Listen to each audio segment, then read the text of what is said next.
ओम नमो भगवते वासुदेवाय। आज के प्रसंग में कश्मीर वास्तव में किसी जमाने में एक स्वर्ग था। राजा जयसिंह के जमाने तक कश्मीर का सच जानिए। मध्यकाल के इतिहासकारों ने क्या कहा है, भारत देश की परिस्थिति, उसकी धनाढ्यता और उसकी उस समय के अपनी सामाजिक स्थिति के बारे में। मध्यकाल तक भारत वास्तव में सोने की चिड़िया था और अमन व शांति व सुखी जीवन का एक दुनिया के लिए भी एक उदाहरण था।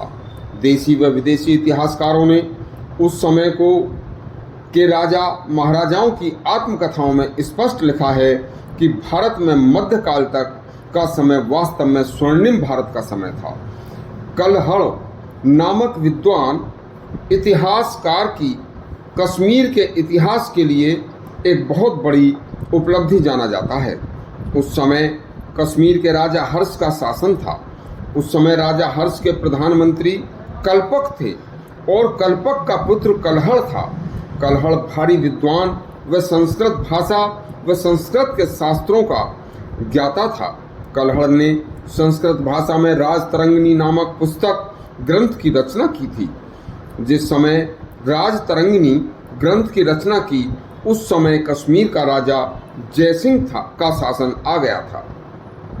राजतरंगिणी में कश्मीर की खूबसूरती तथा सुखी जीवन, समृद्ध जीवन, शांतिपूर्ण समाज के जीवन को दर्शाया गया है। इसके बाद इतिहासकार अल बरूनी, जिसका पूरा नाम मोहम्मद इब्न अहमद अल बरूनी था, वह मोहम्मद गजनवी के साथ भारत आया था। जब मोहम्मद गजनवी ने 1025 में सोमनाथ के मंदिर पर आक्रमण किया था, तब उसने भारत की समृद्धि संस्कृति को दर्शाया था और अपनी पुस्तक तहकीक हिंद में भारत की सुख समृद्धि की बहुत बड़ी तारीफ लिखी है।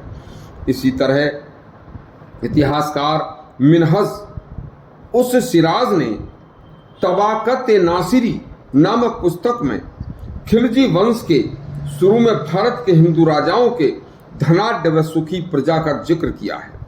इसी तरह से इतिहासकार जियाउद्दीन बर्नी ने पिछले हिंदू शासकों के ज़माने में भारत की सुख समृद्धि का वर्णन अपनी पुस्तक तारीख फिरोज शाही तथा फतवाए जहांदारी में भारतवर्ष के मोहम्मद गजनवी, मोहम्मद तुगलक, अलाउद्दीन खिलजी व बलबन आदि मुस्लिम शासकों के आने से पहले भारत बहुत समृद्ध देश था। यहाँ हर चीज़ की बखूबी खूब रेजगारी थी तथा यहाँ से दूसरे देशों को बहुत सा निर्यात किया जाता था।